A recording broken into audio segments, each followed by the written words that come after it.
Good morning. Good morning. I don't even know how to start. We're going to have a moment of silence. Okay. Hello. Hello, and welcome to Needles at the Ready. I am Kevin. And I am Ray. I put myself. What? Carry on. Today is Saturday. It's October something. 12th. It's October 12th. Yeah. This is our YouTube channel where we talk about knitting, crocheting, felting, spinning, yarn dyeing, and all the things that go along with this. And this is episode 121. Whoa, so 121. Welcome back to all the returning viewers, and welcome to any new viewers. Skibbity. Done with Riz. You don't have the Riz. I definitely have the Riz. No. I'm not Ohio. Just kidding. We had a really fun night last night. Yeah, we had a good time hanging out with the kids. They were teaching us their lingo. All the new slang. Yeah. So, let's just jump into it. We'll go over, we have some admin-y things to go over first, and then we'll get into some knitting where While you're doing that, I'm just going to go grab one more project. Okay. I have 4 FOs, and I have 4 whips, and I believe Ray has 2 FOs, and 1, 2, 3, maybe 4 whips himself. So we have a lot to go over. So first we'll just start with, it's super exciting time of year. Next weekend is New York Sheep and Wool Festival, also known as Rybeck weekend. So we will be heading up to the Hudson Valley on Dutchess County Fairgrounds. Thursday. On our way there, we're going to be stopping at Pick Up Every Stitch for their Road to Rybeck, which, if I'm not mistaken, is running Thursday and Friday. They have a trunk show with Camilla Fiber Co. Yeah. So we will be stopping there for a bit, and then so we plan on getting there on Thursday. I don't know, because we're doing lunch beforehand, so it's going to be after they open. They open at 12. Okay. So it will definitely be after that, because we're grabbing lunch shortly after 12. And then Friday, we will be heading to Cake Palooza for the first time at 10 a.m. Yes. So we have tickets for 10 to 12, and then we will be heading to Indian Tangled, again, our first time there, from 2 to 4. Yep. And then we'll be going to the Woolen Affair party from 6 to 9. That was one of our favorite events last year. I know the tickets are sold out to that. I don't know if they still have tickets available for any of their marketplace time slots prior to that.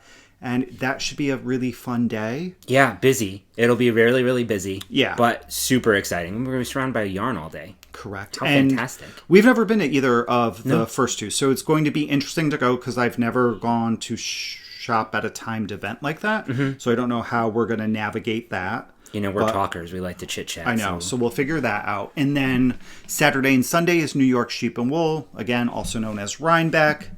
That takes place in Rybeck, New York, at the Dutchess County Fairgrounds. So thanks to all of you, or not all of you, the ones who replied to the last video, I will be heading directly to Daedalus as the gates open to pick up a Starling wheel. Whoa, that's really exciting. Yes, I'm really excited to do that. And then we're just going to chill. And you have 4 colors that you're... Because that stuff sells out pretty quick. Yeah, that's why I'm heading straight there. Because somebody did recommend going right away. Because when they went about a half an hour later, they were sold out of some of the colors. So I have 4 in mind. So that's why we're shooting to get there kind of when it opens. And then... So are you basically asking that if you see us early in the morning power walking with our heads down, that we're on a mission? Clear the way. Clear the way. Make way. And then... we're going to spend some time on the hill. Our plan is to be at the hill probably between 11 and 1. Yep. Like for that time frame. So if you want to stop by and say hi, come on over. Please come by and say hi. We would love to see you. Yeah. We may have some goodies. We do have some goodies. Yeah. I have to work on that this week. And then Sunday is typically our shopping day. And I foresee a lot of fiber coming home with me this year. You've been very busy with your spinning. I have. I only have, in this house of fiber that I personally purchased, I only have 2 braids left. Mm-hmm. However, there's not as much as you would think in that bag. I looked there. Like a viewer did send me some fiber last year, I think, after getting the e-wheel. Yes. And some of it's like undyed. Like little practice things? Yeah, undyed. I use some of it to practice. Actually, I should probably clear off that bobbin. And so, yes. So I do think I have some ideas for projects that I would like to spin for. So we will see. And that is what we'll be doing next weekend. So if you're going, we are looking forward to seeing you. We know a bunch of people who are already going that we're really looking forward to saying hi to and giving a hug to. So, and I think you should all cast your votes now. How many kits you think Ray will come home with? Yes, we did that last year. We did. I was very good last year, and I think I'm going to be very good this year as well. However, you know, when we're surrounded by those yarn fumes, you never know. So let's see what else. So we also, in the last 2 weeks, we wrapped up the Let's Hear It for the Boys Mal. So we have not picked winners yet. We're going to wait until we get back. So we will have winners picked, and maybe we could pick up some prizes even at Rybeck. Yeah, I think that'll be fun. We have a lot of thank you all for donating things. Yes. And, you know, as we've been purchasing some things for prizes, but it's always nice to get something like from Rybeck, especially for those people who might not be able to go. Yeah. So we'll see. We'll pick up something. So that is Let's Hear It for the Boys. We also have another Cal going on. It is the Ass Brioche Cal that we're hosting with the ladies over at Skein Scoop Podcast, yes. Lori and Justine. So that is, I don't have. It's on Instagram. The pattern is called Bad Man. Oh, what's happening here? Oh, it's updating things. And then I actually changed my mind on the yarn that I'm going to use. I was originally going to use some of my yarn, but because Ray's already knitting it in Needles at the Ready yarn, I figured it would be a little silly to have 2 samples of the same shawl. So I'm going to knit mine out of the Kevin and Ray, or... Go ahead. Yeah, no, the mysterious... Go ahead. The mysterious podcaster collab that we did with the fellas over at Les Garçons. I think that's a great idea. Because I haven't knit with that yarn yet, so I think that would be a fun palette to use for the shawl. And you only need 1 skein of each. Yes. So it is All About the Brioche, All About That Brioche by Lisa Haynes. Really, really simple garter and brioche shawl. So our hashtag, like we said, is hashtag Badass Brioche Mal, M-A-L, on Instagram. And we'll be pulling prizes as well as our friends Lori and Justine will also be pulling some prizes too. So use that hashtag. We haven't cast on just yet. No. But that will happen. That will. Soon. It will. It goes until like the end of December, so we've got plenty of time. Yeah. And it's only a 2 skein shawl, which is fantastic. It looks so beautiful and squishy. And we're going to be getting, with a project that we'll be showing you in a little bit, prior to that, we'll be getting ourselves warmed up to brioche again. Yes. And then, so that's that. And then one other admin-y thing that we have is we just recently heard about this, and we think it's a great cause. Yeah. So we heard from Cody, who's a viewer, and we've met before, who's a teacher here in Connecticut. And one of the students at his school, Sam, has a very rare disease called vanishing white matter disease. And they're in the process of starting this campaign to raise awareness and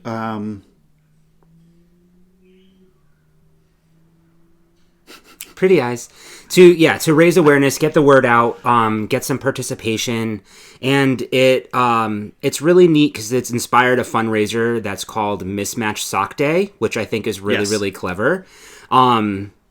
So they're using the hashtag, and we'll have that link down below the video as well. hashtag Socks for Sam on Instagram. And if you tag Knit Socks for Sam, like at Knit Socks for Sam, and again, we'll have some of this information down below. They'll be able to see your post and to share. And look how cute, like, so there's mismatched socks. Yep. The idea here is to, if you want to donate some prizes, that's completely up to you, or donate things, that's completely up to you, but taking part by knitting one sock, and sending your sock away. Maybe we'll have this linked on our Ravelry too, or we'll share this on Instagram so people can see. Here's kind of the timeline for this. So between October and November, if you would like to donate a prize, there is going to be raffles. Mm-hmm. So you can donate prizes, even if you're like a yarn dyer, mm-hmm. like a pattern designer. They've already received some prizes from Farmers' Daughters Fibers, and some other influencers and pattern designers. So that's happening between October and November. And then between December and January, knitters can submit a single sock in exchange for a chance to win one of the donated prizes. So if you have those sock whips lying around where you've never cast on second sock, this will be a great opportunity to get rid of one of those. So then between February and March, the donated socks are going to be resold as raffle entries so that you can get even a chance for more prizes. Mm-hmm. And then in April, they're going to host the mismatch day, and any proceeds will be going to the VWMFF, which is Vanishing White Matter Families Foundation. It's a charity to raise awareness and funds to support some of these people. And so we're going to take part. I think it'll be really exciting. We'll definitely wear mismatched socks. And we could send in some single socks too. Yeah, we have a lot of... We're able to do that for sure. And then we'll work on donating some prizes too. I think that would be really sweet. So definitely start using the hashtag Socks for Sam with your sock pictures, and go ahead and follow them on Instagram at Knit Socks for Sam. Mm-hmm. And then we'll keep mentioning this throughout the entire thing. Yeah, I think it's a really, really sweet, really sweet way to bring awareness to this rare terminal disease that's so sad. But it's a way to kind of help in the future. So we love it. Yes. Yeah. All right. And then next thing is we have 2 brand new coupon codes for you guys. We do. Which we're really bad at this. We have a bunch of them. I know. They're in our show notes. Because everybody's so generous. In a Google Doc. So they always live there. So there's tons of coupon codes from bag makers, yarn dyers. So please feel free to check those out. But the 2 that we recently got, the first one is... So I have to show this stuff too. This is a... Okay, so you're doing So this is a Happy Mail. Yeah. This is a Happy Mail. Not a Happy Mail. We don't call it Happy Mail. It's Owl Post. And I got... let me back up a little bit. Jen and Melissa from Going Gnome reached out and wanted to send us a kit. For those of you who don't know, Going Gnome is a wonderful company that curate kits for needle felting. They're adorable. They're absolutely, hands down, my most collected very good kits. Use of the word. Thank you. I have done quite a few of them. Matter of fact, and this is a side note, starting my new job, I brought, and you'll see there's probably some things missing from our little stash behind us, because I brought most of my felted projects, my felted guys and gals, to work, and I have them at work, which has been getting a really great response as people come in. They love to like touch them and feel them or whatever. I also brought my emotional support chicken. Anywho, Jen and Melissa sent over 2 kits. I'm keeping one because why not? Why not? They every year they come out with a Rybeck gnome with different themes, and I have all of them from since 2021, I think. Yes. So 3 or 4 of them. So they sent this year's Rybeck gnome, which you can get at their site now. And they sent an additional kit, which I think is adorable. I'll show you. Don't worry. And they also sent over a coupon code. So as you're looking at the kits and as I'm talking about it more, and one of my whips is actually a felted project, which I'll show in a little while. But the code is NATR 2024, so NATR 2024, and that gets you 10% off right on their website. And you can make a purchase and bring some of these things home with you. So this is the Rybeck gnome for this year. They posted on their Instagram and their newsletter. I follow them on their newsletter. I highly recommend. They come up with the best things. So this is the Rybeck gnome 2024. They're all limited edition. This one has so cute. Look at the basket. So it's funny because last year, I think, was it last year? It might have been the year before. I think it was last year. There's a vendor there, and I'm not sure who they are, but they have these handmade baskets, and some of them they turn into book bags. Well, no, it's kits to make them. Oh, yeah, Remember, to make them. like Michael and I almost bought a kit. I was going to say, Michael was very, very close to getting a kit. Anyway, there's the cute little basket that he'll wear on his back, and put like a little yarn in there. Look at his felted boots. It's really cute. It's really cute. And the belt buckle and everything. So thank you very much for sending this my way. You can get your own. If you're coming to Rybeck, you can certainly get yours there. Otherwise, you can get from their website. Please use that coupon code. That's a really great thing for them to do for us and for all of you. So I really appreciate that. And we will have that linked along with their website in our show notes that are down below. If you're on a mobile device, you hit more and more. Mm-hmm. You can also see all of the links on the TV if you watch it. Like, show notes appear there. You just have to, like, when you're watching, you have to go up and click on the box, at least on our TV, it's on the left-hand corner that has the episode number. You click on that, and then on the right-hand side of your screen, some more information pops up that you can click on, and you can scroll through everything. You just can't click the links because you're on a TV. Yeah. But it's there, whether you're watching on a mobile device or a television. You can see that stuff. So this kit is absolutely adorable, and I haven't seen this one. This is a limited edition 2025. Yeah. Ooh. So you're seeing it maybe here first. What? We're going to be giving this away as a prize. Yes. And the way that we'll do our prize is that down below, leave a comment with a specific word, and we'll draw winners from like the random comment generator. We will not be contacting you directly. We will be announcing the winners here on the podcast, and then we will ask the winner to contact us so that you know that we're all legit. And we're going to say that the word is gnome. So gnome. In your comment, use the word gnome if you would like to enter to win this kit. Yes, gnome is GNOME. So these are the knitting gnomes. It's enough in this kit to make 2 gnomes. And everything you need is included, including the needles. The only thing that you will need is something to lay your project on to felt. So this could be, like a sponge or some sort of pad that's not going to damage the needle when you poke through, and it's also going to protect whatever's underneath that you don't, poke there. But look how cute these are!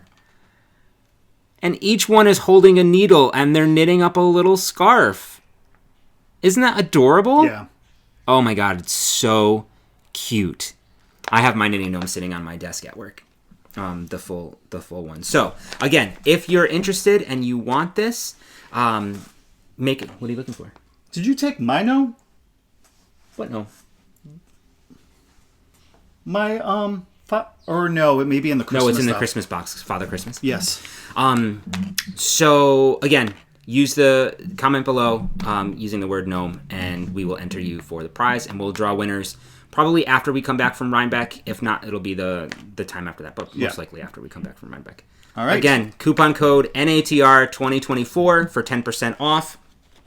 And then our last coupon code. Amazing. They also do wholesale for any of you who own, a shop or yarn, they do wholesale, and they also do like felting classes, which are really great. I know that those classes are very popular and they fill up very fast at places. Like they do them at they did one at New Haven like a year ago, but they'll do them at like Vogue Knitting Yes. Live. I know that they have one. I think they do them at Rybeck as well. So if you're interested, check out their website. If you're interested in wholesale or something like that, you want to start something with them. Okay, right. I think that was do exciting. So that's one coupon code. Yep, let's do the last one because we're already 20 minutes in and we haven't shown any knitting. All right. So you have that as well on. I do? So, yes. What? Oh. So. Oh, yeah. While we were at... Where did we go? Nope. No. Flock Fiber Festival. We actually heard about this company from our friends over at the Knitting Posse. Hello, friends. So, wait. Just the other two soaps. I'm looking, Kev. I'm looking, okay? That one. This And one? that one. That's it. Okay. That it? Do you need this? No, that's something else in there. That was the yeah. owl post. So, while we were at Flock, we made some purchases from this vendor. So this is Woolen Co. She makes wool wash. So we bought some when we were at Flock, but she also sent us her new scents for the fall season. And we received, number one, this is the bar. This is so exciting. This is pumpkin chai. Oh, and this one is amazing. Oh my gosh. I know. I love fall smells. Me too. So this has notes of cinnamon, chai tea, pumpkin, orange peel, honey, and sandalwood. It's so good. And then we got the next one, which is in the pump. This is London Fog, which has notes of bergamot, lime, Earl Grey tea, and amber. And this is their fall lineup. Did you say that? Yes. Yeah. And then the next one we got, this one's so good. They're all fucking good. This is cocoa and cashmere. I want to bathe in them. This one's one of my favorites. So this has notes of cinnamon, cayenne, coffee, hot chocolate, nutmeg, cocoa, and vanilla. It is amazing. Yeah.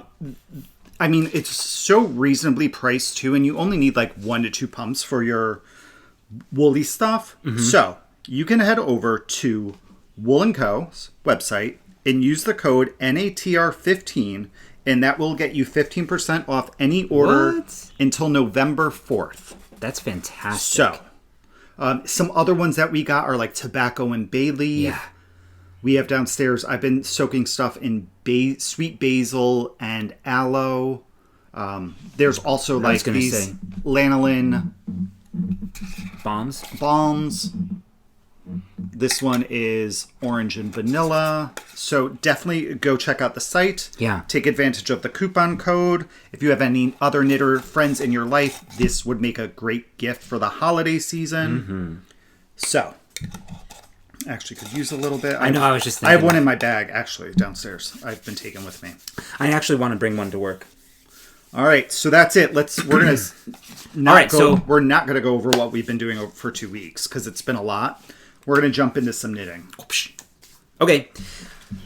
All right. So thank you very much for sending these coupon codes. It's really that means a lot, and we're so excited to be able to share that with all of you that watch too, because I know that it's just a way for us to be able to support some of these small businesses and get the word out, and we absolutely love that so much. And it's fun to be able to try new products. Mm-hmm.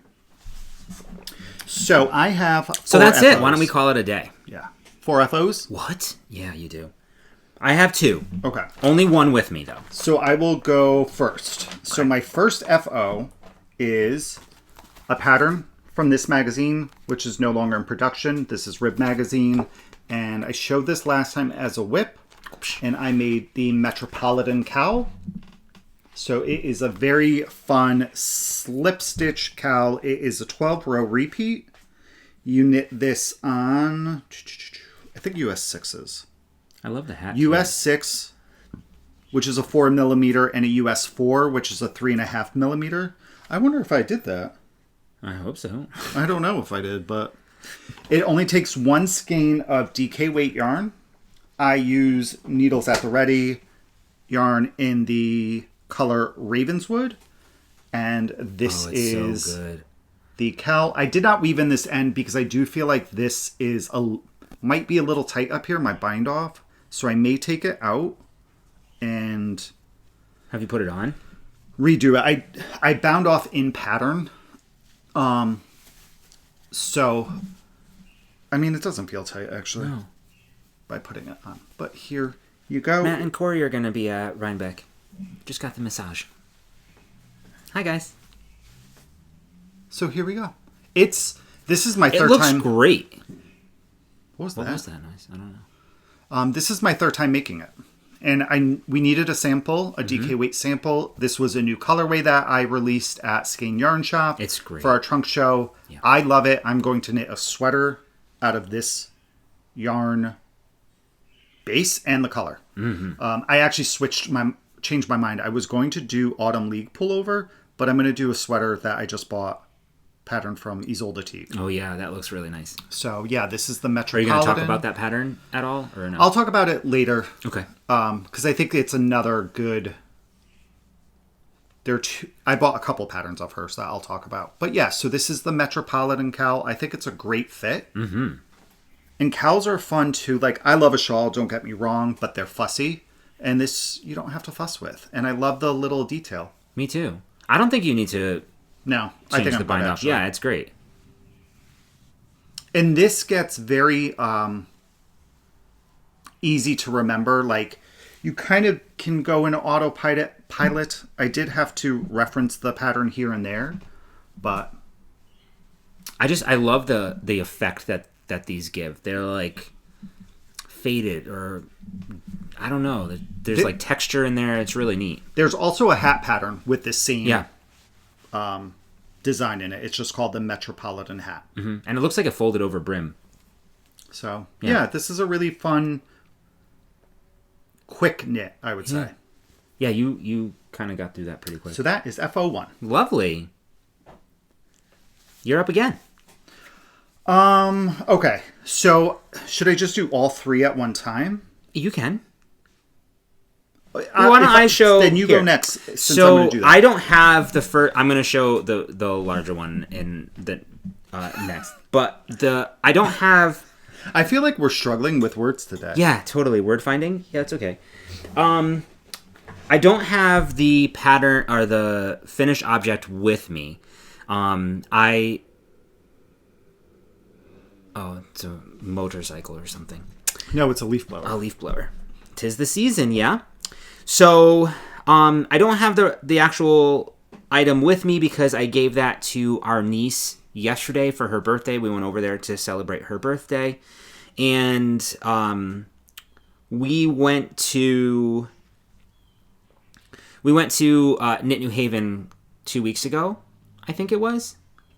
Right? 3 weeks ago? I don't know. Anyway, on the way home, I wanted to knit our niece a... Can you help me? Miscellaneous. I don't know what you're looking for. Me neither. I wanted to knit my niece a little stuffy, and I thought that this was absolutely adorable. It's a free pattern by Lion Brand. It's called Little Bow Sheep Amigurumi. It's crochet, though. It's crochet. Did I say knit? Yeah. It's crochet.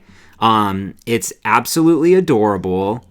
It was super easy, and it was really interesting because it's using this yarn that I had never worked with, though I saw our friend Gail, who we knit with at our knit night at the library, had this yarn, and it was like this faux fur yarn. You couldn't even see like the stitches. Like it just made this like fluffy thing. And this is exactly what the pattern calls for. So I can show you the yarn, and then I'll show you a picture of the finished item. I love the colors that they had in the pattern, so I got the same colors that they recommended in the pattern. It was so this is the fur stuff. Now you just have to be careful, because once you get those stitches, it's kind of hard to pull out if you ever needed to. Okay. And then I needed to weave through to cinch up the end. That was a little bit finicky, but the end result was beautiful. So this is called Go for Faux from Lion Brand. Go for Faux. They have a bunch of different colors. You can see kind of what it would knit up. I think that looks like it's knit, like garter or whatever, and really big needles. It is 100% polyester. It's 100 grams. You get about 65 yards, so it's a super bulky yarn. So I had this for the body and the top of the head. And then I used the Feels Like Butter from Lion Brand as well. In the color, and this color is Baked Alaska, the white. Oh, cute. Cute, right? And then this one is called Charcoal, which doesn't really give me charcoal vibes, but... No, it's not as dark as I would think when I think the word charcoal. So it's like a medium gray, I think. For sure. Yeah. It's super soft, though. It's also... it feels like butter. It feels like butter, right? This is also a 100-gram ball, 218 yards. I used not even a full skein of this, and not even a full skein of this. Nice. So it got me this cute little sheep, and I'll show you the picture. I really wish I had it with me because it's absolutely it was really, really cute. So here it is. So this is my version. I gave him blue eyes. Or her. Her name is Sally. You didn't print out the story. I didn't, but I sent it to Robbie. Oh, okay. Yeah. So there's like the fur. You can see how it, or the wool, or whatever, for the sheep. It was really, really cute. It's pretty small. It's about this size, to be honest. Yeah. That's true. Yep. So the pattern, it was very easy to follow. It was very easy to do.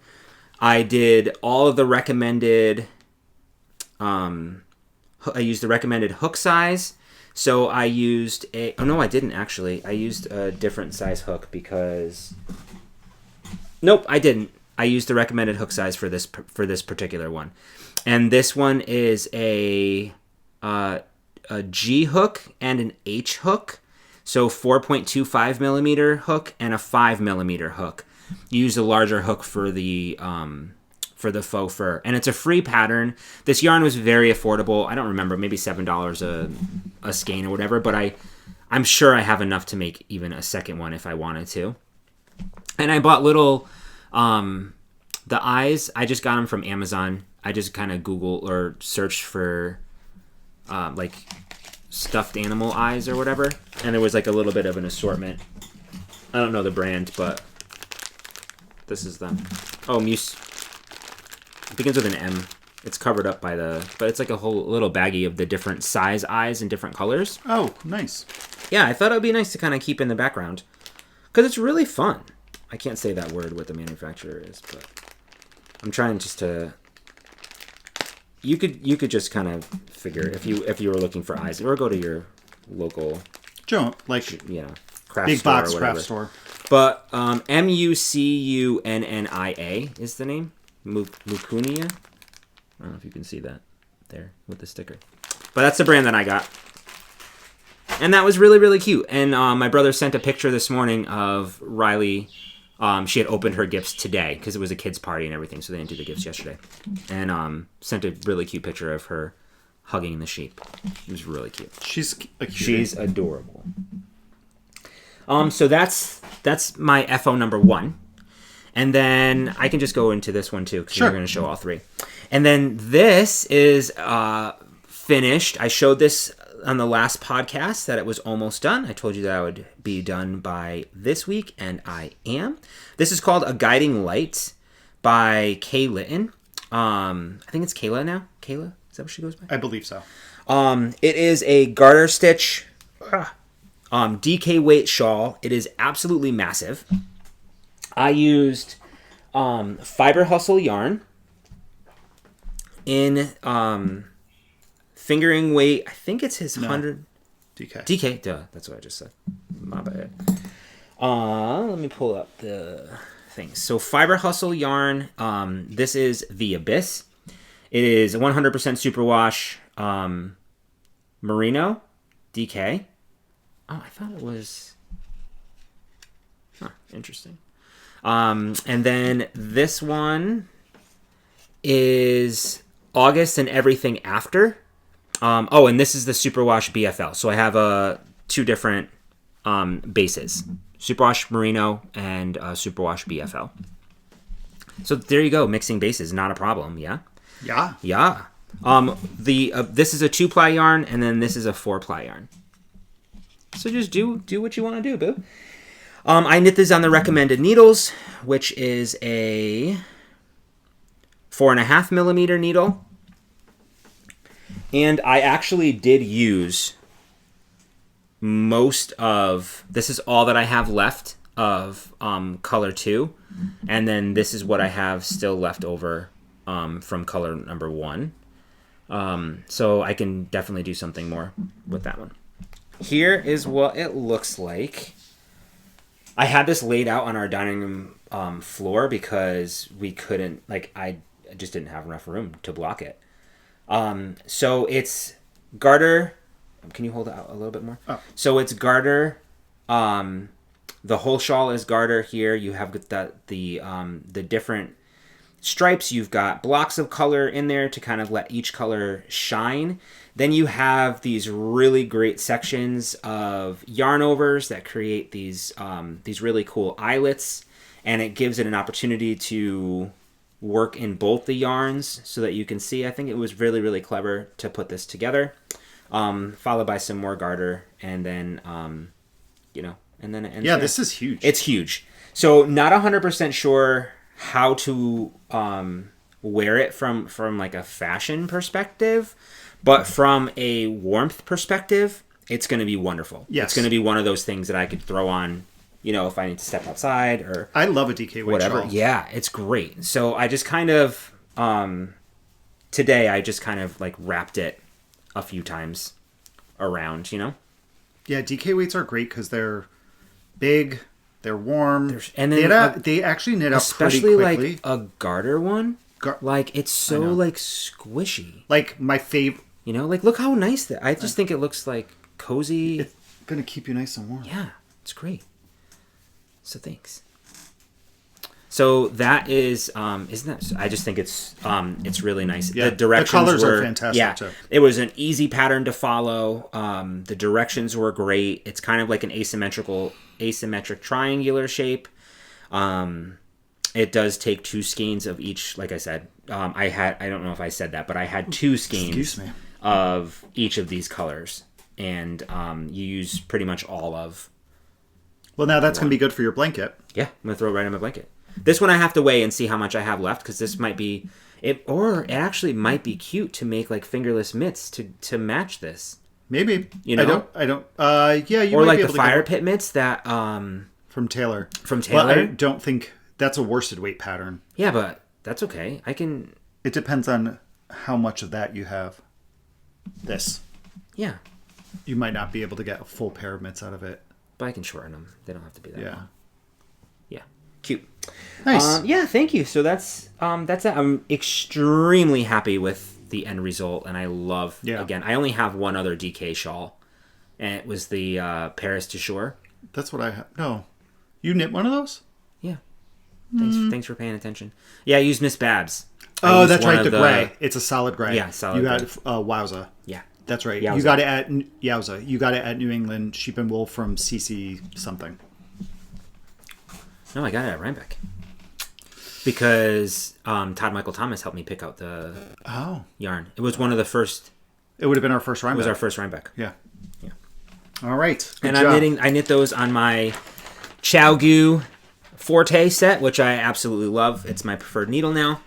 Good job with that. So thank you. We got a question too last time about the needles that we use, and I will say 95% of the time our needles are Chowgus. Yes. Typically it's the red lace. He's kind of starting to work more with Fortes, but 95% of the time it's going to be Chowgu interchangeable, the red lace ones. The only time I deviate from those is if I don't have the needle size, and then I move to either Addie's or my Mindful needles from Knit Picks or Knit Picks, I think. Yeah, I'll deviate. I prefer knitting hats on a fixed circular. So, or when I'm knitting in the round and the smaller circumference like that, I prefer a fixed circular. So I think probably just because we have them, I prefer the Addies. Yeah. I think that they're smoother. They're much smoother. It's a quicker knit for me. Yep. And the cord, you don't have to really worry about the cord because who cares? It's still in the round. Like It's not getting twisted. You're not doing anything like that. And then I knit my socks on Chagu's fixed circulars. All right. All right. So my next 3 FOs are all in the same family because they're all spinning related. So I've really been trying to spin for at least 15 minutes a day. Yeah. Some days it's much more. So the first spin that I finished was a whip last time that you guys saw it. It is from Shirtsy Cat. It was 100% Polwarth. The name, I think, is POL23114. But here's that spin. So this is blues, greens. There's yellows and grays and browns in here. This I got, it's a 2-ply, and I got 194 yards. I love that you wrote it all down. Good Yes, so I'm starting to keep track so that I know. Oh, it smells what I nice. have. This is the basil I know. and aloe from Woolen Co. So here it is. I think it came out pretty well. It did. I love the colors. I love the colors of it. So this is the only way I know how to spin. For right now. Is a 2-ply fractal. And I really enjoy doing it. I always spin the smaller bits first because I feel like I'm making progress. And it allows me to get into for me, a better rhythm because it's easier to draft because I have smaller pieces. So I'm not fighting with a bunch of fiber. I will say Polwarth was okay to spin. So far, Rambouillet has been my favorite spin so far, so I'm definitely looking forward to buying some more Rambouillet at Rybeck. And I have my little, thingamajigger that measures the weight, and this is coming up kind of between a worsted and a DK, depending on the section. So this one was spin number 1. And then my next spin is probably my favorite to date because I think this is gorgeous. And I will show you. It's the only one I actually took a picture of. Really? The braid before spinning. So this was the braid. This I got from Rybeck 2 years ago from Into the World. So here's the braid, just grays and yellows. It's really pretty. This is, so it was called, the Hollow is the colorway. It was 60% merino, 20% yak, and 20% silk. It was very slippery, but it was very enjoyable to spin. And here is... It's great, Kev. I love it really is. It's so good. I love this so much. If they have this colorway, I will probably buy another braid of it because I really, really, really, number one, enjoy the colors, but I really enjoyed spinning this. So here is it again. This is a 2-ply as well, fractal, and I got 200 yards for this. So I have to get better at tying it too. But here are all the colors. I think it's so fun. And it's definitely getting more consistent. There's, certainly some thicker spots, but I love the colors and I'm super pleased with it. And I feel like I'm getting better at troubleshooting like my spinning during the process. Mm-hmm. Each one is just more and more intense and beautiful. So this one, yeah, I just love this one. It's great. I don't know what it's going to be, but it has to be something really nice because I just love these colors. And then my last one, I actually just finished yesterday, and I'm pretty surprised that it's dry. So this... Oh, I was like, I didn't write a tag yet. This is some fiber that I got from Plies and Hellhound, who is local to us, and she will be at either Indie or Cake. Oh, okay. If I'm not mistaken. So this was the always nice colorway seeing it. called Moonlit Path, and it is 100% Falkland. It was 100 grams as well. And this is that yarn. So this is greens and browns for the most part. There is some yellow and there's some purple in here. You can see some of the purple, like, wait, where is it? Right there. There's some purple in here, if you can see. So this one is also 200 yards. So I'm getting a pretty consistent 200 yards for a 2-ply. And I think this one is more of a DK in sport. Oh, yeah. Yeah, so I would say this is more DK sport, as was the Into the World. So, and Kevin used this really cute handy wrapped per inch tool from Nitpicks. Yeah, I think I have one from Katrinkles too. Yeah, I just couldn't find it. I can't wait to see Katrinkles. They have some really fun things. So yeah, so here's all the kind of colors in it. So I think I'm getting pretty not good. I'm getting much more consistent. Kev, that's fantastic. You're not only spinning the yarn, but you're plying it. Like, you just turned that into it's usable yarn now. Yeah. You know? So this one was really interesting. I don't know how I feel about spinning Falkland. Okay. This was one of the first fibers where I could see the crimps, like how crimpy it was, and it was a little bit harder to draft. It felt very sticky to me. So the smaller pieces of the braid that I broke up, like where into smaller sections and thinner sections, those were much easier to spin. The first half of the braid was a little more difficult. That's where more of the thicker spots came from. And there's some, I think, I was going to say this is really unspun. That's because that's the end. So yeah, I just really been enjoying it. I will say too, I have to look at my wheel. I have the Electric Eel wheel 6.0. I had some issues with the uptake on this, especially on the second half of the spin. It wasn't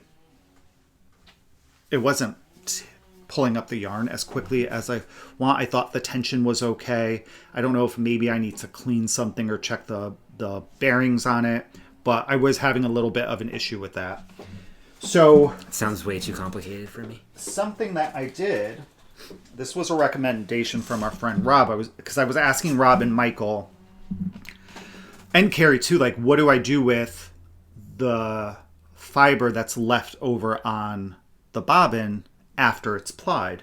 So Rob had recommended he gets these from Amazon. They're little cardboard bobbins. So I just threw any leftover fiber on these bobbins, and then I just tagged them so I knew what they were. That's a great idea. Because then you can all like ply them all together to make a really fun thing if you wanted to. Yeah, or if I get like a hand carder, I could just... I don't know what that means, but yeah. Card these into usable fiber to spin again. Oh. Which this is something that's... Are you planning on getting one of those? Not at Rybeck. Isn't Michael getting like a drum carder or something? Don't throw that out there on the internet. Michael, I am sorry. I kid. Not really. But I've been seeing something really cool where people will take their leftover yarn, like their bits, and then a hand carder's really a comb, right? So it kind of looks like I've seen that. So you do that, like that, and they do that with their bits of yarn, leftover yarn, okay. And then they turn it into usable fiber that they can spin. Nice. So I thought that was really cool. So that, ladies and gents, is all of our FOs. So we are going to move on to whips. And I have 4. Well, I have 1, 2, 3, 4. I think I have 4. Okay. Yeah. So you can go, because I just talked for quite a bit. Okay. This one is going to be an office project for my office. It is a desktop succulent. It's a free pattern. It's crocheted. Thought it was really cute.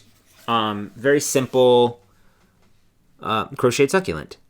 And it looks like lifelike and whatever. So it's by Rebecca Langford.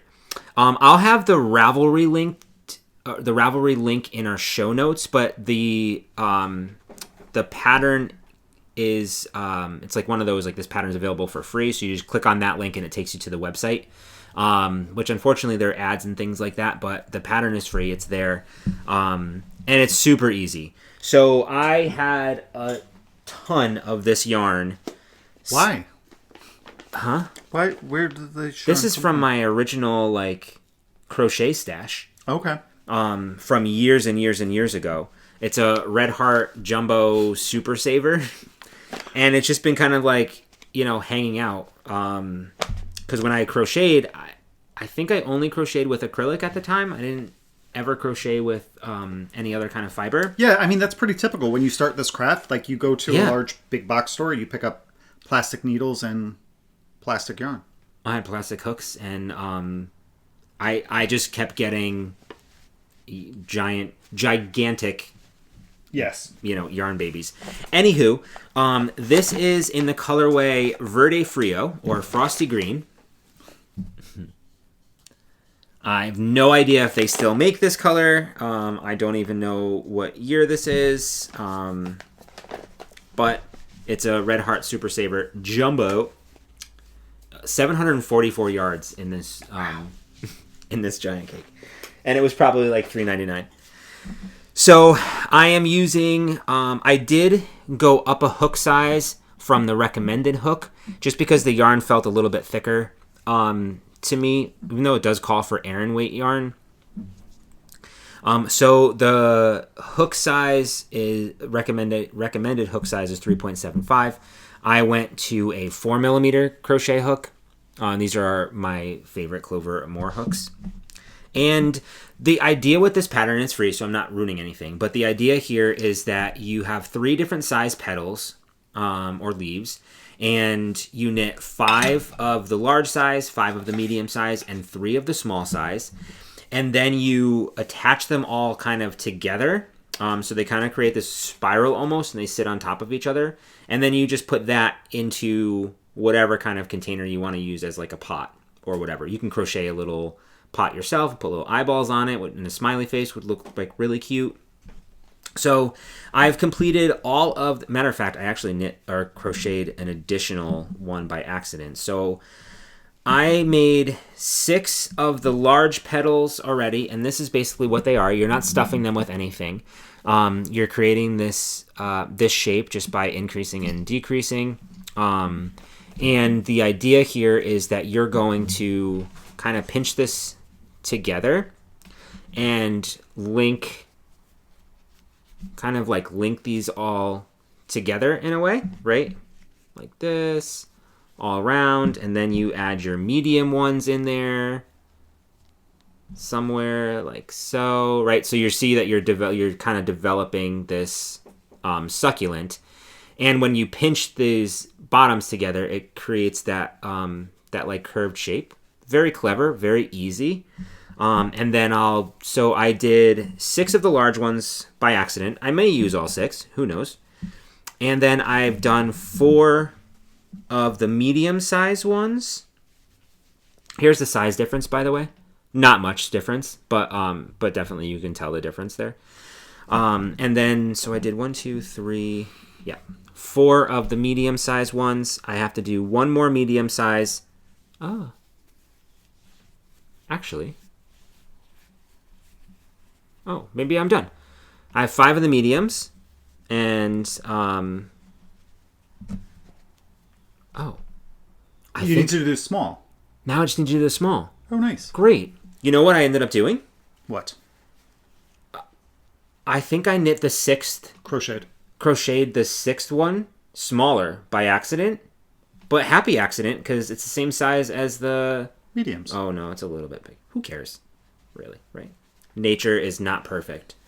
All right, so I just need to do 3 of the smalls, and then I'll attach them together, and I'll get like a cute little pot, which we have a bunch of those like flower pots downstairs. Yeah. Or I'll put it in a coffee mug. That would be cute, huh? Yes. Yeah. So that's that. Desktop Succulent by Rebecca Langford. Super easy crochet. I can get one of these leaves done in like 10 minutes. Nice. 15 minutes, something like that. All right. All right. So my first whip, this will be the last time that you see it as a whip. Hopefully. No. Oh, not and this hopefully, is it has to living. happen. I've been using this Attenti bag for like everything. It's so huge. I've had multiple projects, and it just kind of like lives downstairs next to my couch.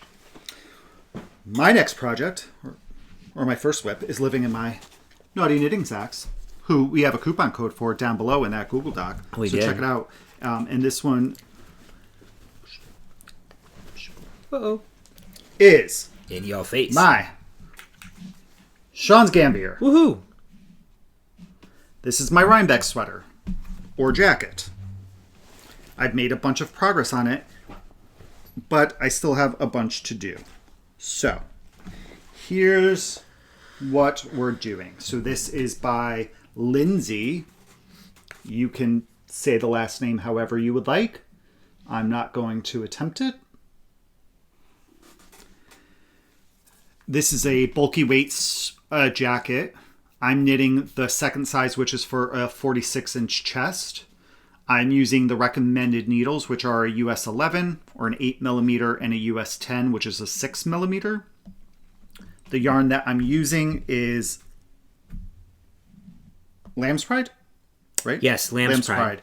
In the colorways navy, oatmeal, and warm caramel. And here, actually, is where I am. So, I have finished the large section of color work for the body, and this is currently on hold. Last time you guys saw this, I can't get over how beautiful the this body is. was here. I had finished the first row of... Actually, no, that's a lie. I was here. I'd finished the first row of the 3-color work. So I finished this. I'm pretty pleased, actually, with the way that it's turned out. I don't know if my floats are... They may be a little tight here. It doesn't look like you have any puckering. I was just going to say, like, your color work looks very even. Here's my floats. I did a lot of catching of yarn. Great job. So, if you all remember, I didn't gauge swatch. I put this in the hands of all of those who came before us to Ancestors pray watch over us. that this would fit. Now, after doing this, I decided to check my gauge. The recommended gauge was, or is rather, 11.5 stitches. Oh, I'm actually not too far off then. I'm getting 13. Yeah. So, I was quite nervous. It kept me up the other night, and I was like, oh crap, what if the length of this isn't right? But I measured it, and this is sleeve separation, pretty much. Mm-hmm. And I have 18 inches from underarm to cast on. Which is a perfect length for you. That's normally what I knit, so that worked out really well. So there's the body. And I have cast on, and I'm almost done with sleeve number 1. So I'll finish this today and cast on sleeve 2. I was going to go down a size, if you remember, based on Ray's sleeves from his. But because my gauge is tighter, I went with the recommended size. The only difference was the cast on number. It was 4 stitches more for the second size. Mm-hmm. What I did do, however, is I changed the rate of my increases. Not by much, just by a row here or there. The increase rate was every third row. So in the color work section here, I made it match where it was within the same kind of That even row. Like yeah, like this even row. And if it didn't match, then I waited until it did. So I did, here was one increase. I did the 3 rows, but here I think it's like 4 or 5. Then I think I did 4. And then from here on out, I alternated 3 rows and then 4 rows, 3 rows and 4 rows, just so that it had a better increase rate and it's a little smoother. It does look great, actually. Yours puckered out right It does. there. Like it goes like this almost. And putting this on, which is not a problem, but like it fits. Yeah, it looks nice, and that's over that's over another shirt, and you another still have shirt, some and room. It's on the needle, so it's hard to open this up. Yeah. So this is really good. Right. This isn't too big. Yeah. After blocking, it will definitely grow a little bit. Mine didn't really grow that much. So I think it's going to look good. Your stitches are very even, Kev. I have to say, like it really looks stunning. Thank you. It really does. I love the colors. Like bold. Me too. The contrast is really beautiful. I'm really happy too, because initially when this blue came, I was quite nervous because it didn't read a dark navy to me as I was expecting. It's a little bit. It's like a royalish, like blue, like a midnight blue kind of. It's a little darker on screen than it is in person. I'm not concerned with finishing this in time. It will be done. My intention is to have it done no later than Tuesday. But I knit this in a couple of hours. Mm-hmm. So I think I'll be okay. Okay. Listen, I have a lot of confidence in you. I really do. And I hope that you can have it done by then. If not, don't be mad at yourself. You know what I mean? I don't want you to set yourself up for failure. Because you have 2 sleeves, a sleeve and a half. Then you've got to do the raglan. I feel like the 2 sleeves will be done by the end of the evening today. Okay. It's 1 p.m. Right, but you and I don't have a lot going on today. Just picking up, like Reese just has to get picked up from dance. Yeah. And then obviously like this and show notes, but we don't have much going on this weekend. I feel like I can do it. Okay.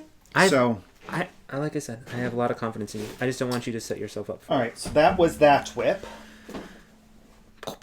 You're up. Yay. All right. So we had a lot of discussion in the last podcast about perhaps using some of our Woolens and Nosh sock clubs for something other than socks. We were going back and forth with some suggestions and some ideas, and I settled on the Litmus Cowl by Stranded Dye Works. It's a free pattern on Ravelry. Basically what you're doing is you're striping like stockinette stripe tube, leaving one section open, so you're casting on like a provisional cast on, and then you're joining them together, and then you can this way like wrap it around your neck a few times and have just like a very easy wearing cowl. Thought the Woolens and Nosh is already self-striping, and I wanted to do something a little bit like larger where you can wrap it around quite a few times. So I did cast on, and I cast on with my plan is to use 3 colorways. I do have a feeling you might only make it through 2 for a full one before it's too long. Paso doble, yeah. We'll see. So I have a strategy, right? Whatever color this is, I think it's stunning, right? Yeah. So all right. So let me show you what I have here so far, because it might be easier. So I cast on here, and what's great about Michelle's yarn, especially in this club, is that they're sock sets. So we have a contrasting or a coordinating mini, and then you have your 100-gram skein of yarn. So what I did was I cast on with one of the minis. I knit 50 grams worth of one colorway. How much of the mini did you do? 10 grams. Okay. So they're 20-gram minis. So I did half of the mini. So 10 grams of the mini, 50 grams of the tube. Then I moved on to another mini, 10 grams. Which is crazy because this mini is the same color as that color in the sock. It might have gone with this one, and I don't remember. Oh. So I tried picking colorways that kind of will work together, but still be different enough. Yeah. So I think that this all works, right? Look how, like, that as a statement looks great. And I think this is going to look fantastic as well. I'll tell you the colors in a sec. And then this is going to be the third skein that I'll bring in with this mini. So this mini actually goes with this yarn, I think. I'm just going for it, right? Michelle said, do you? Screw Kevin, All right, so I'm pretty sure this one here is called, it's the October of 2023, so this is a year old. Oops. It's called Our Seasonal Offering House-Made Butternut Squash Ravioli with the Brown Butter and Sage Cream Sauce. That's one of my favorite colors of the clubs that we got. I know. Sorry, I'm using it. You had a year to do it. And then this, but it could be something else. No, I think that's what it is. Well, it's obviously one of those three. I know. This one here is the September 2024 colorway, and it is Free to a Good Home, One Friendly Rooster, that we just got this last month. Yes. Remember, and that was inspired me to start this whole debacle. And then this colorway here is from January 2024, and it is Wes Anderson's style. And I think that's correct because there's that pink in here for the Wes Anderson. So I think I was correct with the colorway names. I just have no idea which mini goes with which. That's fine. But it doesn't matter because they all go together, right? Yeah. So what do you think of my colors together? I think that would be like really cool. Yeah, So these two actually are going.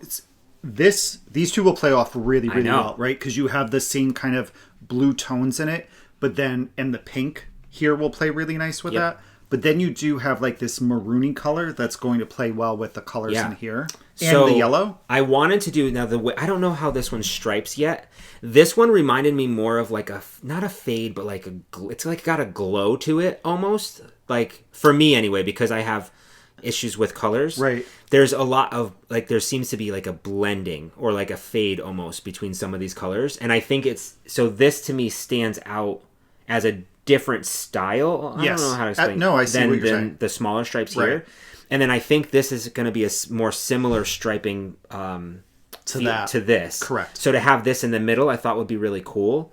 So my plan was to do the 10 grams, 50 grams, 10 grams, 50 grams, repeat that. Yeah. And then repeat that all over again. Oh. Yeah.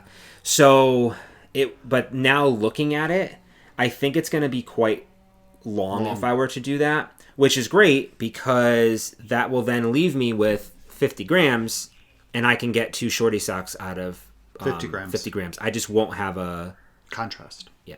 That's okay. Yeah. So that is the Litmus cowl. Nice. Right? I think that's going to be really neat. I think it's a great project for in the same vein as like a Musselburgh, right? Yeah. Where it's just stockinette round and round. So using scraps, it's another good scrap project. Oh, without a doubt. And I think that's really kind of where the intention of this pattern was, to use scraps. He definitely talks a lot about like using the different. So he used 24 5-gram mini skeins, or if you have 5 grams left over, for the pattern itself.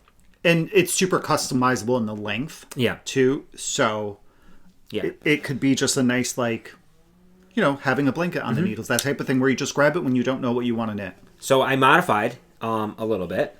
I'm using the recommended needles, I think, which is a US 3, and then I ended up casting on 120 stitches here. So it's 120 stitches around. Instead of begging 144 or less. Something like that. No, 144 is the sock head. Instead of casting on 100 stitches, I did 120. So I did 20 stitches more. Just because I think that'll be for, I wanted it just to kind of, if you're going to layer them together, you know what I mean? Like I still wanted to have like a drapier. I didn't want it to be like this. Okay. So I wanted it like kind of thicker. So it would nice. Yeah. I'm really happy with this at all, and I've made some really good progress really quickly, I think. As we were watching TV, depending on what you watch, sometimes just to like knit in the round is great. Yeah. And for me, I have the same kind of vibe as like why I like to keep a pair of socks on the needles, just to pick up with what you don't know you want to work on.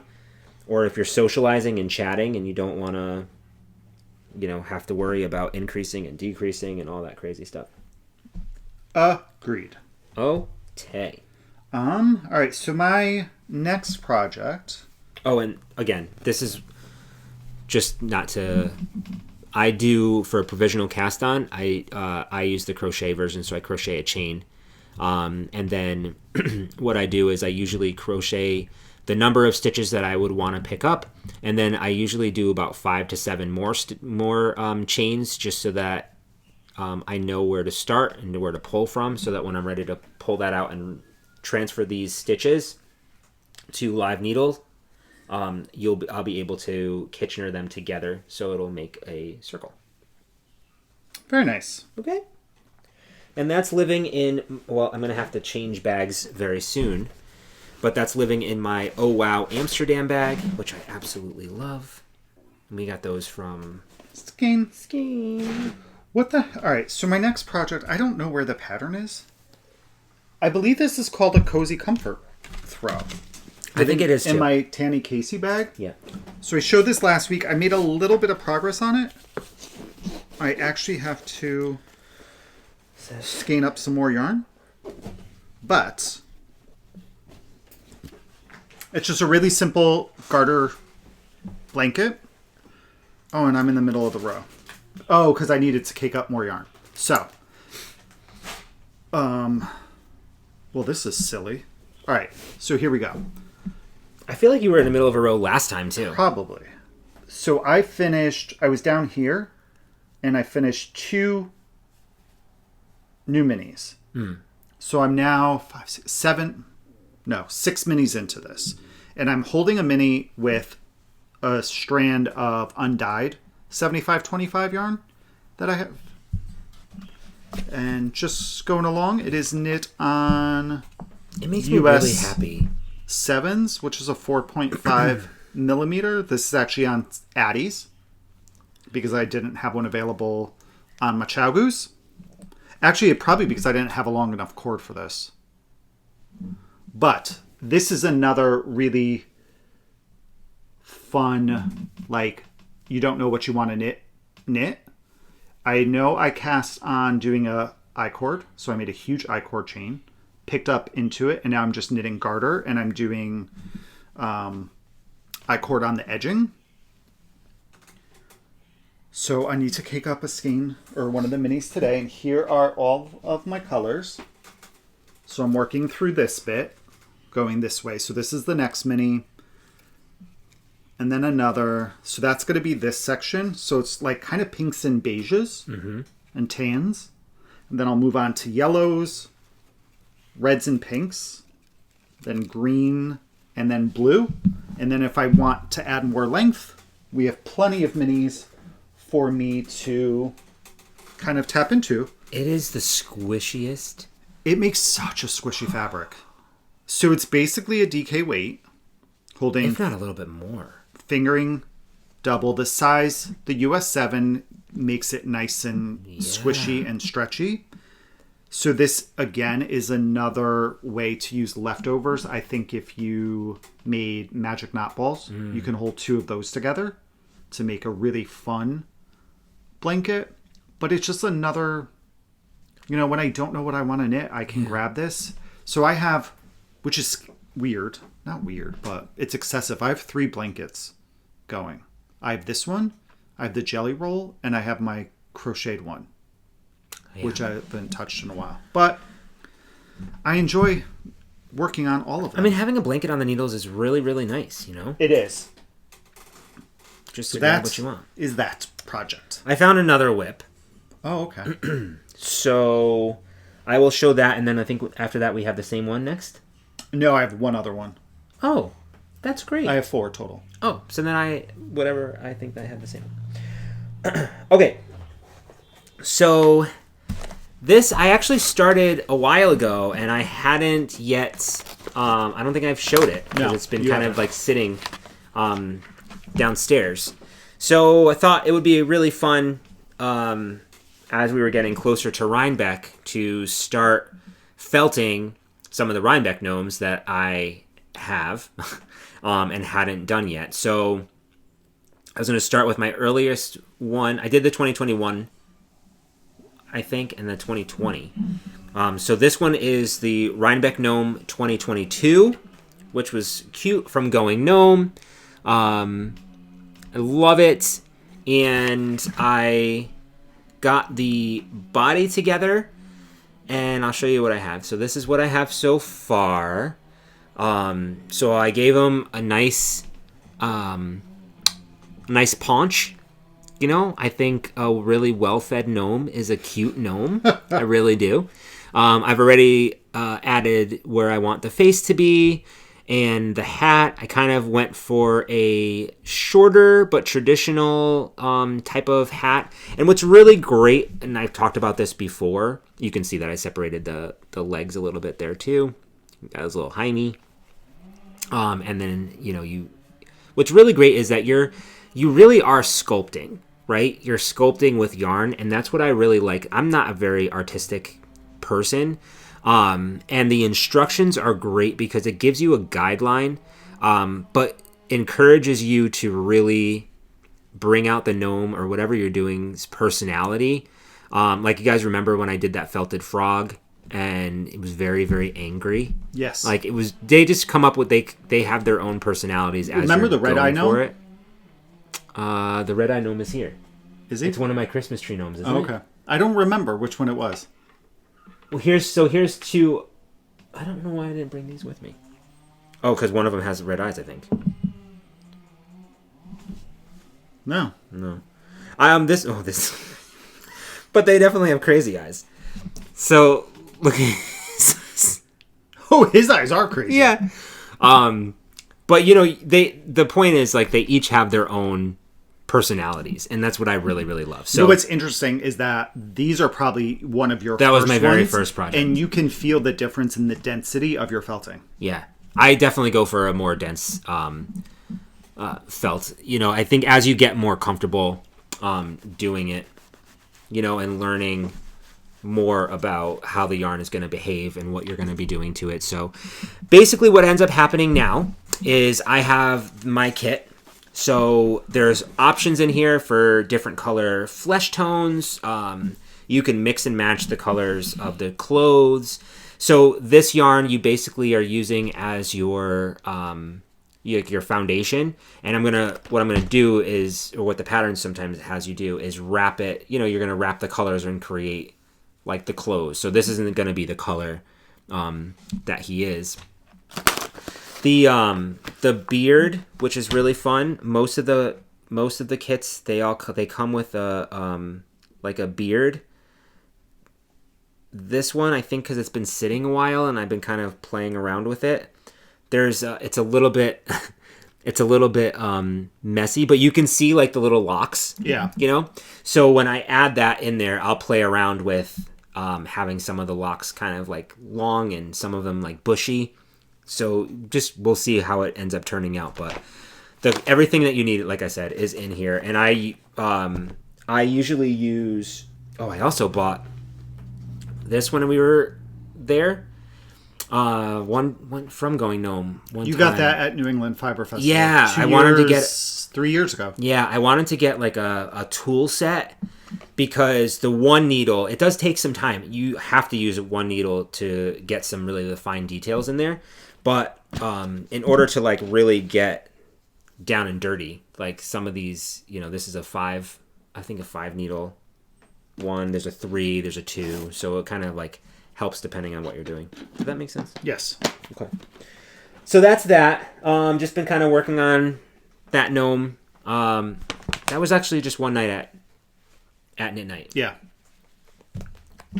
Very nice. Next time we go, I'll bring them back.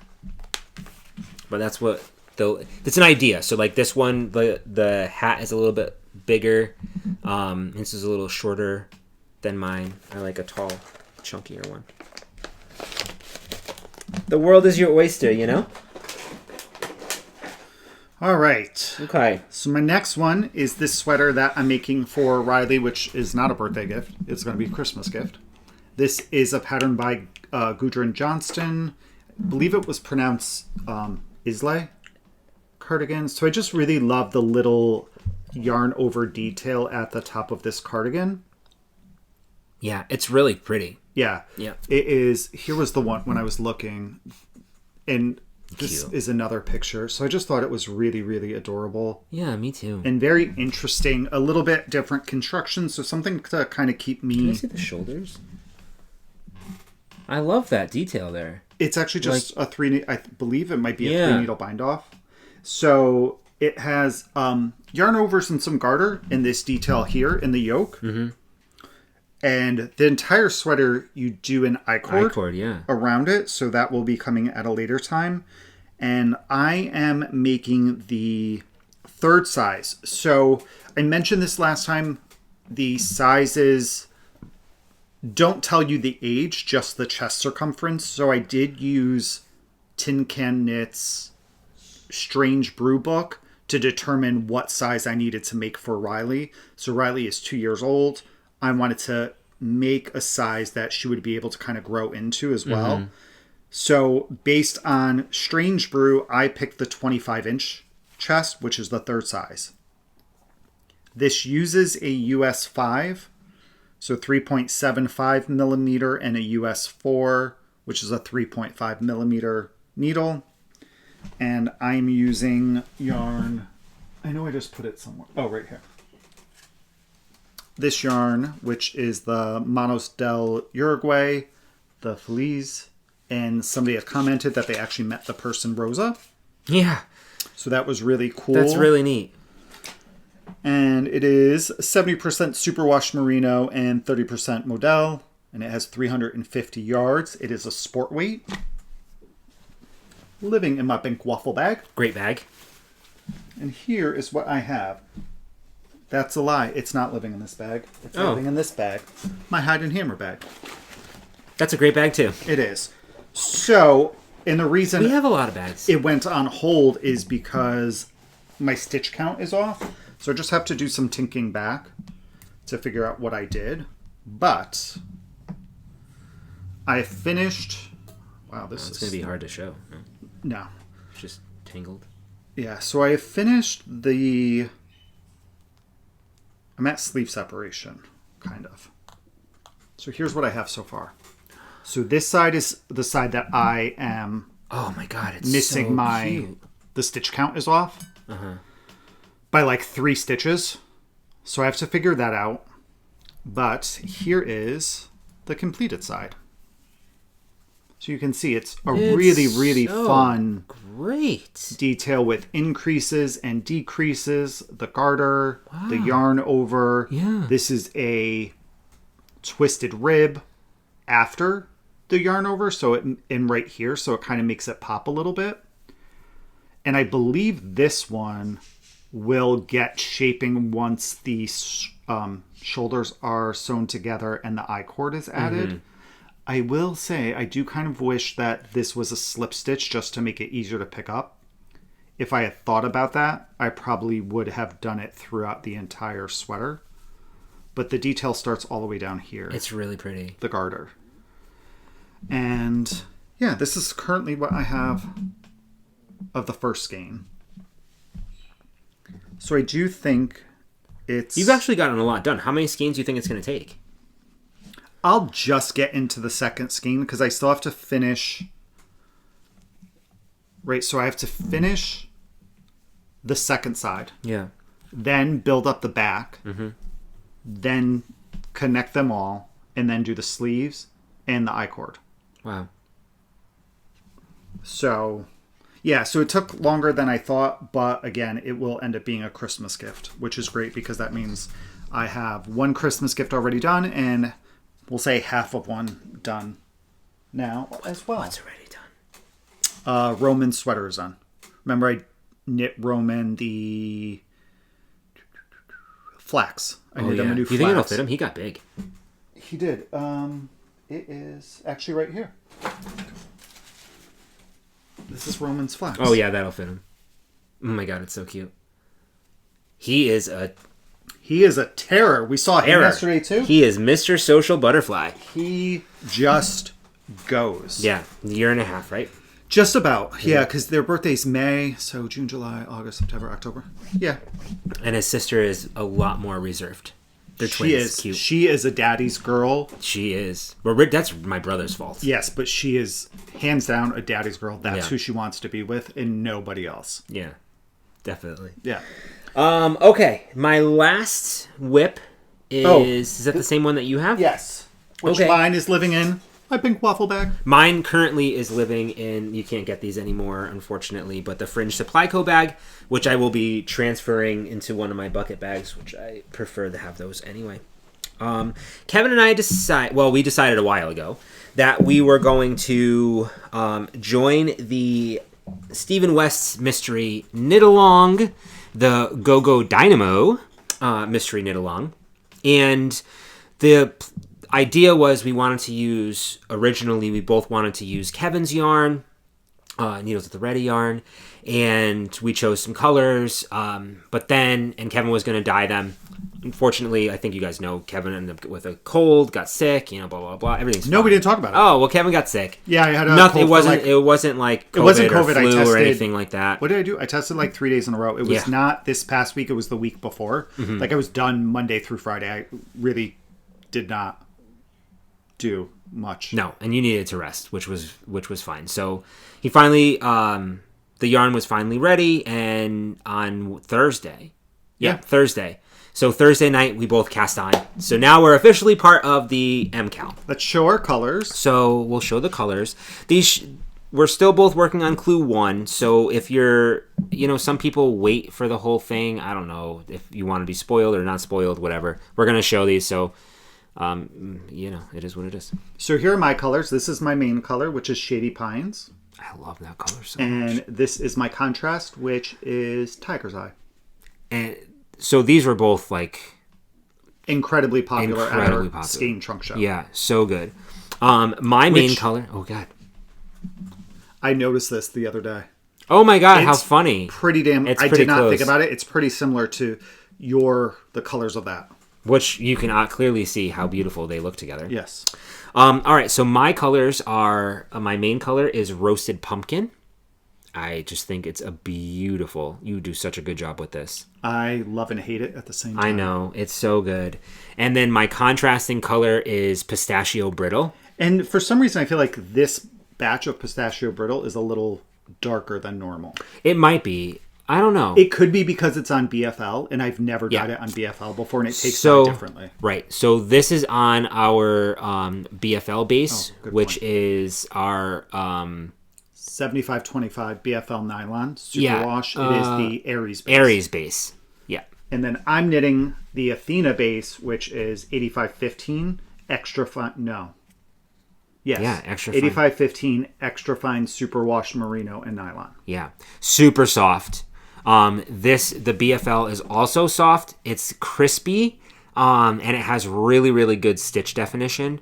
Which I think will be great for this shawl, and we'll be able to have samples of the yarn, or of the shawls in 2 different bases too, so people can get an idea of what they look like. We thought it would be nice to do the same project, but in different yarn bases.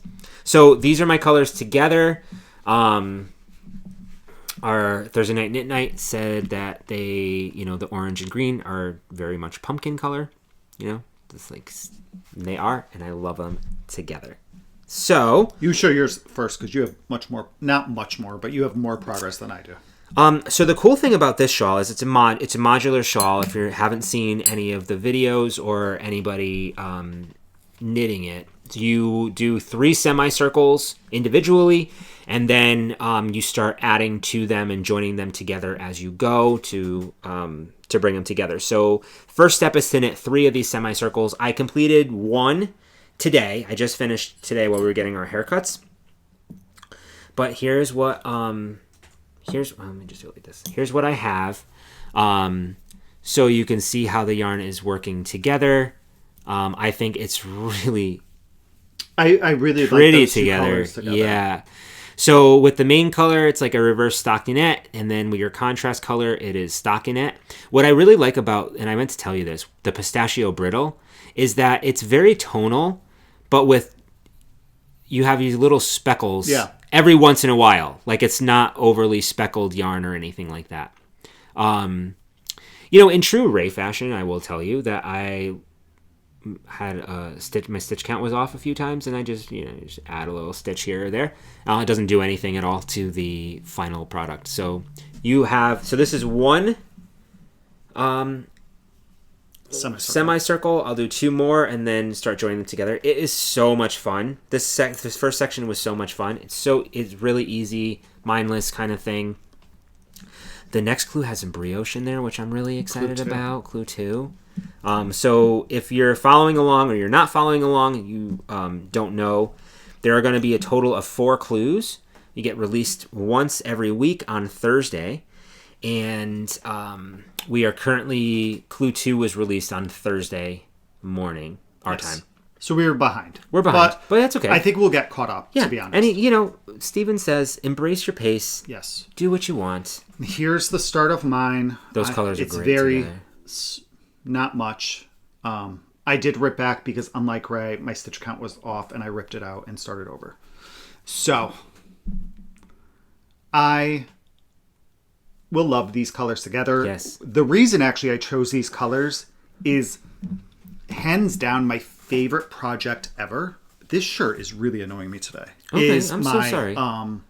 You just got very aggressive. Because I have to keep pulling it down, and this part keeps flipping in. Is my slip extravaganza. It's hands down. Mine too. I think my favorite project. Yeah. And the colors in there was a very, very dark green. This is a very, very dark teal. So, there was a gold in there. And I really wanted to use those 2 kind of colors together again. So that's, once I saw those together at the table at Skane, I was like, absolutely, I'll do it because I want those 2 colors. So that is mine, and that will probably be my project I take for Rybeck weekend. Yeah, same. I'll take that with me. I'll take the litmus cowl just because if we're sitting around or have some wine or something like that. I'm going to cast on socks. I just want simple. Also. Yeah. So that is all of our whips. Oops. I think that's all of the crafting content. And now we just have... We have a... Owl Post and some Break in the Bank. I think it's just Break in the Bank. No, we have the Owl Post. Remember you had the card and the 2 packages? These. Yes. So, we got these in the mail the other day. And this is from... I feel like I'm going to butcher the name. How would you... T-A-C-I? Taki? Taki? Who we met at Flock. Yeah. And this is from Taki Studio, and these are really cute. So, you know the tins. That's what I say. Right? Everybody, there's tins.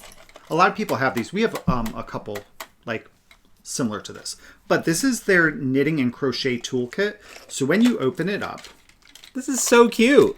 You get a measuring tape, some of these stitch markers. So I have blue in mine. I have green or yellow. This container of stitch markers, light bulb stitch markers, which... So I have a love-hate relationship with these. There are times that I love them and times that I dislike them. Yeah. But they're probably my most used stitch markers. Then... You have the Crochet Fix-It tool. Love that. On a keychain. Mine's gold. Which is cute. No. Is yours green? Is like, yeah. Greenish gold. Then you have a darning needle and a piece of felt. And then... Oh, even our felt is different. That's cute. Needle stoppers. 2 sets. So I have blue hearts. And... I have those as well. The round ones. And then I have these cute little leaves. What a great idea, huh? I know, this is everything that you could possibly need with you for a knitting project. So you have them all in one spot. Or a crochet project. Or a crochet project. So you have it all in one spot. Close your little tin. And you're good to go. So this is going to go in my like the bag that I usually take with me places, you know? So again, this is What's that word? your project bag. Or do I take this to work? And then I have everything I need. You can follow at Taki, which is T, and I hope I'm saying this right. Me too. TACI Studio on Instagram. Let's go to their Instagrams. Boop, boop. There's also a QR code there. I wonder if I hold it up. If you want to hold your phone up to the screen, see if that brings you there. Was that long enough? I'm doing it again. I'm taking it away. 5, 4, 3, 2, 1. Yeah, so definitely go give their Instagram. Yeah, that's great. Thank you for the reminder. I know, these are cute. They're very cute. Oh, I need to put my measuring tape back. And then all that's left is our Breaking the Bank, right? I think so. And I think it's just the one thing. I don't know what we show, what we don't show sometimes, you know? I know. Everybody has just been so nice. It should just be the one thing, I think, Okay. that we bought. What are you questioning? Oh my gosh, of course. Remember last time I was looking for the ball bands Oh, yeah. for Upland Fiber Co. Found it. So, our last thing to show is we decided to sign up for the Les Garçons and Woolen Co Seasons of Socks Club. Surprise, surprise. So, this is a quarterly shipment. Yeah. That you order quarterly. And if you ordered a past one, or the month or the season before, you kind of get a priority for the next one, the next season. But it's not an automatic renewal. So we received our shipment for autumn. And this It's so good. is so good. It's their Seasons of Socks, Les Garçons and Woolens and Nosh. So this has Collab. some orange, gray, white, green, and I would say maybe a maroon, some tans and browns. It's a beautiful color. It's gorgeous. So these, maybe I'll cast on Great. maybe I'll cast on socks Socks? for Rybeck. Okay. I want to do like just above the ankle socks. Those are You know, nice. not like what I'm wearing now, or ankle socks. I want it to just go above my ankles. So I was thinking doing 10 rows of ribbing, 10 rows of stockinette, and then doing a heel. So a total of 20 rows before my heel. Oh, because obviously you're doing top down. Yep. Right. Yeah. So I think that's all we bought.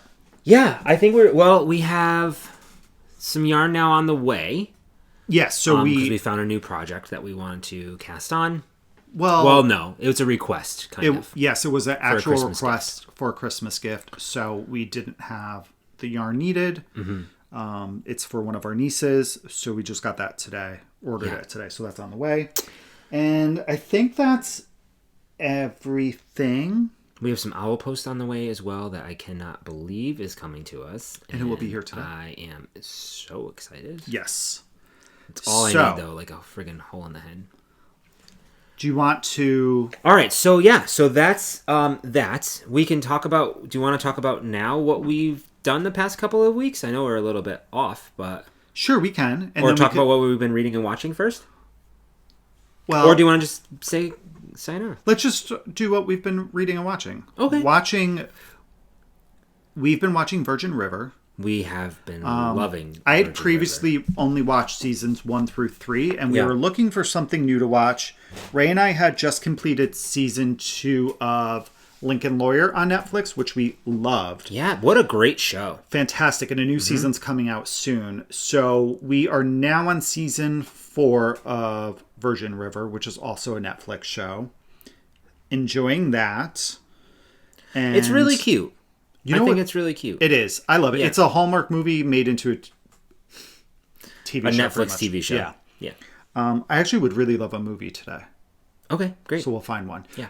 And then reading, we didn't talk about this last time. We both finished Blackbird Oracle by Deborah Harkness. Yeah. I enjoyed it. It was a different feel than the series, the original 3 of the trilogy. But I did enjoy it. I thought it it really focused more on magic than supernaturals. Yeah. A different type of magic, too, than what we were used to seeing in the first trilogy. I enjoyed it, but I did not... it's definitely not my favorite. Is it above Times No. Convert? I liked it less than Times Convert. I think it's... I don't know. You know what's difficult is I think the original trilogy, oh gosh. What do they call the first 3 books? All Souls trilogy. The All Souls trilogy. That to me was perfect. I thought it was perfect. I loved it. I was so there. Times Convert then came and it kind of, muddied the water a little bit. Like you're focusing on different people, which is cool. But now you're bringing in those people from the original trilogy. And it was a little bit weird because you expect the relationship and the feelings that you had with these characters to be kind of the same. And it's not, right? Because people grow and change or whatever, and I totally get it. But there's something about reading an original, standalone trilogy, which is what kind of was. Yes. And it felt like there was a clear beginning, middle, end, and all of the character development that needed to happen, I felt like happened. So now, going into Blackbird Oracle, all of the assumptions that I had and the character buildup that I had between Matthew and Diana, I felt like changed. Like, I feel like their relationship was a little bit different. It is. I felt like we were in a good place with Diana and, knowing what her, magic was and stuff. And I get it. I totally do. And then they added another layer, which kind of complicated it a little bit in my brain. Everything was simple and solved in my head. I don't know if this makes any sense. And now we're just kind of turning it up a little bit. So I get that. I do, I feel like there were some holes in the plot, too. I do feel, however, that it was very intentional, the way that aspects of the original trilogy worked its way into this and expanded upon that, and how some of the things that we learned, how it is impacting this book. Yeah. I agree about their relationship, but then I also have to remember that this is a 7-year-old relationship now and not a new...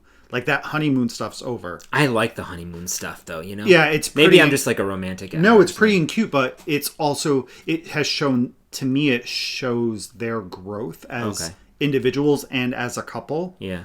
But... Especially now that they have kids that are about 7 years old. That changes a lot of things. It changes the way... It changes you, I would assume. We obviously don't know because we don't have kids.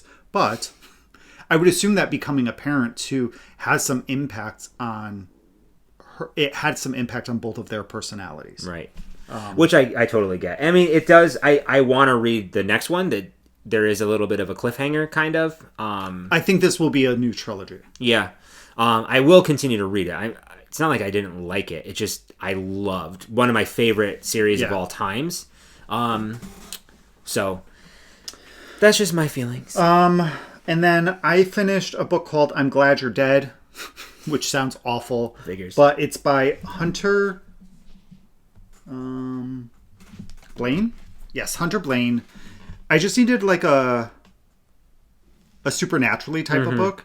And it's called I'm Glad You're Dead. It's 1 of 10 in the series. What really got me was the prologue to this, where the author talked about how this book is based on a friend of his who asked to be a character in one of his books and asked to be a badass vampire. And after asking that, his friend had passed away, and this character, the main character, John, is based on him, his build, the beanie that he wears. It was really... that literally sucked me in. Yeah. So this is a very different take on vampires and werewolves than I've read before. Their abilities are a bit different. So I did enjoy it. I will probably go back and forth between it. I would like to read all 10. I just wasn't ready to read the next one. So I'm currently reading Inheriting Misfortune. This is the third book in a series I started, The Billionaire Brotherhood by Lucy Lennox. I had previously read Prince of Lies and Marrying Mr. Majestic. So this is following the third friend of this brotherhood. His name is Devin. He is living in this town, Majestic, Wyoming. And a guy shows up and with a little girl and says, "Here's your daughter." And you find out very early on that he was a donor for one of his friends. She was looking to become a single parent, and she unfortunately had passed away and gave guardianship of his daughter to him. And now the rest of the book is kind of him and the guy, their relationship building, and then him fighting for custody of his daughter. It's very cute, actually. I'm really enjoying this one. The second book in the series, I was like, oh, okay. First book I really liked. This one I'm enjoying quite a bit. So, I know. I think it was really cute. We were out walking the other day, and you were telling me about that. I thought that was very, very cute concept. So, I have finished, like we said, Blackbird Oracles. I am currently reading The Burning Witch, number 3. I'm sorry, I'm trying to... We got new phones a couple weeks ago, and I forgot to log back into my Goodreads, so I was just trying to update that. So I'm reading The Burning Witch 3 by Delamock. It's a really great series. It's one of my absolute favorites. Again, this is from the House Witch. Started with the House Witch. There were 3 books there. And then there was a transition book. And then now this is the 3rd book in the 2nd series in the same universe called The Burning Witch. I absolutely love this. I mean, they're for sure 5 stars all the way for me. I highly recommend to anybody that is looking for a feel-good read with like a magic system. There's really good relationship building. It's not like Kevin's steamy books at all. Very, I love it very much. I love the author's sense of humor and how it plays in to all the relationships and how most situations, tense situations, can kind of be like de-escalated with like food, family, humor. Like really, really great series. So I'm currently now listening to, because now that I have an almost hour drive each way, I finished 2 audiobooks in the past couple of weeks. I finished He Who Fights with Monsters I finished 3. He Who Fights with Monsters book 5. I finished He Who Fights with Monsters book 6. And I finished He Who Fights with Monsters book 7. Nice. I'm currently listening to He Who Fights with Monsters book 8. What a surprise. I know. So I think that there's 10 of them in the series. It's really good. It's a they call it a lit RPG.